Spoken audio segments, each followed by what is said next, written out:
तुम्हाला वाटतं तुम्ही साखर खातात, नाही, साखर तुम्हाला खात आहे. सकाळी उठल्यावर चहाशिवाय डोळेच उघडत नाही आणि त्या चहामध्ये 2 चमचे साखर म्हणजे स्वर्गसुख. वेळीच सावध व्हा. दुपारी थकवा आला की काहीतरी गोड खाण्याची इच्छा. रात्रीच्या जेवणानंतर आज शेवटचं म्हणून परत काहीतरी गोड पदार्थ. आपला दिवस असाच चालू राहतो.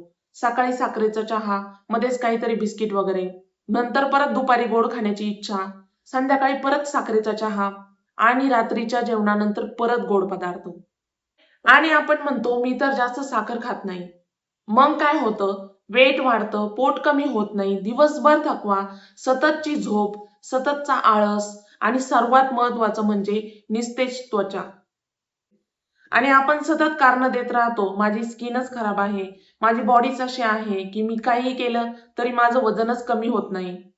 कधी थकवा आला, आळस आला की आपण चहा घेतो. त्यानंतर थोड्या वेळापुरती एनर्जी येते, नंतर परत थकवा जाणवतो, परत आपण काहीतरी गोड खातो, परत चहा घेतो. हे सर्कल आहे ना दिवसभर चालू राहतं. साखर आपल्याला आहे ना लगेच नुकसान दाखवत नाही. त्याच्यामुळे आपण आहे ना साखरेला सिरियसली घेत नाही. पण साखर आपल्याला आतून डॅमेज करत राहते. आपल्याला आहे ना आतून पोखरत राहते. आपण साखर खात नाही, साखर आपल्याला खाते, साखर आपल्याला कंट्रोल करायला सुरुवात करते. याआधीच आहे ना मी मला साखर बंद केल्यामुळे काय काय फायदे आणि काय काय तोटे झाले हे सगळे एका व्हिडिओमध्ये सांगितलेलं आहे. परफेक्ट होण्याची काहीच गरज नाहीये. फक्त साखर थोडी थोडी कमी करणं गरजेचं आहे. आणि एक दिवस असा येईल की तुम्ही कम्प्लिटली साखर फ्री होताल. फक्त सुरुवात करा.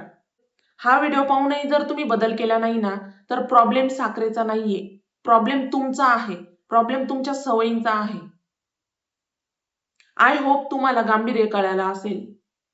फक्त 1 महिना साखर बंद करून बघा आणि रिझल्ट बघा. माझा व्हिडिओ सर्च करून तुम्ही मला इथपर्यंत थँक्यू म्हणायला येताल.